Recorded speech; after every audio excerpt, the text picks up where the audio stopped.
Salut à vous, chers auditeurs. J'espère que vous allez bien. Moi, ça va plutôt bien. Alors aujourd'hui, j'aimerais ouvrir une nouvelle émission qui s'intitule Dans le rétroviseur. Une nouvelle émission qui va me permettre de revenir sur des films plus anciens qui m'ont marqué, mais dont on n'entend plus beaucoup parler aujourd'hui et que je souhaite les remettre en avant. Car je le vois et je le ressens que les générations se creusent et que certains cinéphiles découvrent certains réalisateurs ayant déjà du métier qu'avec les films d'aujourd'hui. Et qui, pour le coup, il peut y avoir un léger décalage dans les appréciations. Et c'est plutôt normal qu'à les époques continuent d'écrire leur histoire et que les goûts ne sont pas forcément les mêmes entre les générations. Il faut, je crois, simplement partager le cinéma qu'on aime et en reparler lorsqu'un film commence à prendre de l'âge, pour donner envie au public, s'il est film ou non, et de quelles que soient les générations, de les découvrir. Comme je dis parfois, il n'y a pas d'époque pour découvrir les films, il y a des âges. C'est une petite nuance qu'il faut savoir cerner. Et nous sommes tous des cinéphiles du moment qu'on aime le cinéma. Et pour ouvrir les ondes de cette nouvelle émission, j'ai choisi Little Odessa de James Gray. Sorti en 1994, il est âgé alors de 24 ans et sort tout juste de son école de cinéma. J'ai découvert James Gray grâce à mes parents au cinéma avec le film The Yards. Il faudra que je revoie car je n'en ai plus aucun souvenir, alors ne me demandez pas mon avis sur ce film. Little Odessa, quant à lui, je l'ai découvert un an ou deux après sa sortie en salle sur le petit écran, de la télévision familiale. Dans ce film, il n'y a comme acteurs principaux Tim Roth, que j'avais découvert grâce à Quentin Tarantino dans le film Pulp Fiction, et Edward Furlong, que nous connaissons pratiquement tous pour son rôle mythique dans Terminator. L'histoire raconte celle de Joshua, un gangster, un mafieux. Il est rejeté par sa famille et de son quartier car il est accusé d'avoir tué le fils du chef russe. Et que pourtant il va être rappelé par un inconnu pour terminer et mettre fin à la vie de certaines personnes qui gênent les affaires des Russes. Ils prennent Joshua car c'est quelqu'un qui ne pose pas de questions. Il fait ce qu'on lui demande de faire, point barre.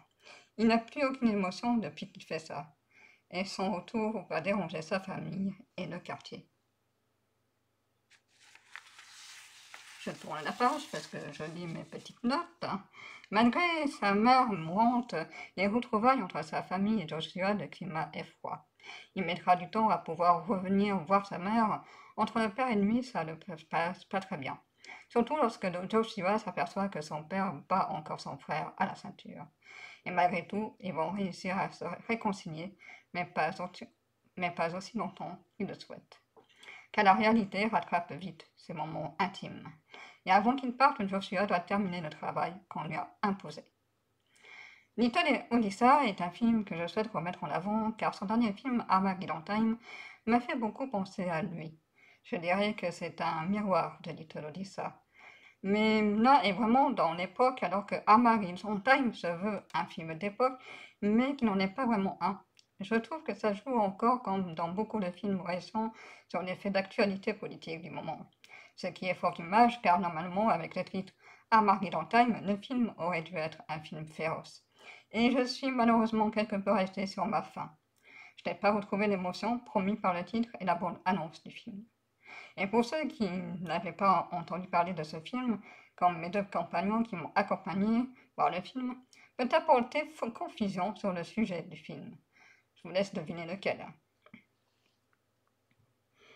Dans Little Lisa, pourquoi je préfère ce film à Armageddon Time, c'est parce qu'il y a déjà tout.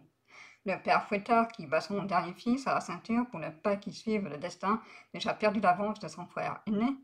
Les gosses déjà remontés contre le système et qui n'aiment pas l'école, il sèche, ou plutôt sans doute qu'il a été renvoyé, on ne sait pas trop, car on verra assez vite en fait qu'il cache des lettres à son père au sujet de l'école. Et on sait comment tous à propos de l'école, surtout quand ça va pas, et surtout quand on se fait violer, enfin plus ou moins. Cependant, il y a un truc en plus dans Little Odessa, là où Zamfray cache ses origines russes et ukrainiennes dans Armageddon Time, il le montre dans celui-ci. C'est même le sujet principal du film. C'est même un film social et politique dans son fond. C'est un film qui en fait dit que même si on est né sur le sol américain d'une famille émigrée, les origines reviennent toujours. Parce qu'aux USA, on vit par communauté. Et dans Little Odessa, ils vivent avec la communauté russe et juive. Ils leur doivent même leur vie à ces Russes, qui les ont fait venir ici pour soi-disant avoir une vie meilleure. Mais il faut pouvoir vivre, avoir les moyens pour manger.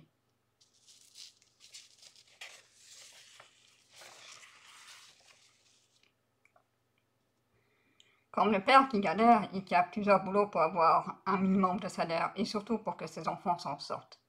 Ce film, depuis que je l'ai découvert, m'est resté en tête. C'est le genre de film que j'aimais voir étant gosse. Des histoires de famille et de quartier. C'est pour ça que j'aime beaucoup les premiers films de Quentin Tarantino avec Reservoir Dogs ou encore Taxi Driver de Martin Scorsese.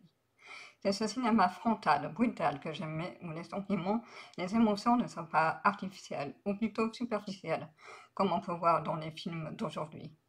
Et j'aime encore et toujours ce genre de cinéma.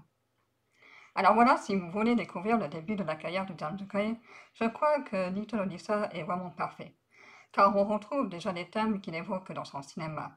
La relation dans la famille, entre les générations, c'est sa signature de thèmes dans ses films comme North City OZ, La nuit nous appartient, ou encore le plus récent Ad Astra. Alors vraiment, si vous avez déjà été touché par le cinéma de James Gray et que vous souhaitez continuer à le découvrir, n'hésitez pas parce que cette histoire familiale est bouleversante. Une histoire intimiste et qui décrit très bien cette époque de la guerre des gangs, les quartiers, parfois par la communauté elle-même. Les acteurs sont bons, il y a une très belle alchimie entre eux. Et on y voit déjà une autre signature au-delà de son écriture, mais aussi dans sa forme. James Gray quand il filme le suspense dans la scène finale, et qui est puissante tout en restant pudique, et sans rajouter de mélodrame. Les corps tombent, ils sont morts, il faut nettoyer le sol et continuer à vivre, même quand ça touche directement la famille. Bref, un film qui nous donne des frissons avec très peu de moyens. Alors voilà, vraiment, si vous souhaitez continuer à découvrir James Gray et ses premiers films, c'est vraiment un film bouleversant et émouvant qui me reste encore dans la mémoire aujourd'hui. Et vraiment, franchement, n'hésitez pas. Alors, c'est vrai qu'aussi dans ces années-là, dans les années 90, c'est vrai que les films étaient comme ça, dans les films indépendants, très dans les quartiers, dans les histoires de famille, etc. Et c'est vrai que moi, c'est vraiment le cinéma-là qui me parlait le plus à l'époque.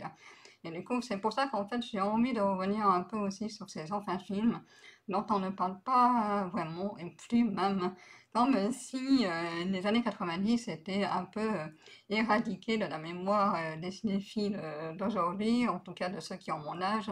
Et du coup, c'est un peu dommage parce que franchement, à cette époque-là, il y avait vraiment mais, tellement de bons films. Et voilà, bah, qu'on oublie un peu de l'histoire du cinéma. Donc, par contre, en revanche, si vous avez déjà connu ce film et que vous avez des souvenirs, des émotions qui vous sont restées, ben, n'hésitez pas à le partager dans les commentaires, car ils sont là pour ça. Quant à moi, c'est déjà fini sur cette nouvelle vidéo et je vous dis à très très bientôt pour une prochaine vidéo. Salut!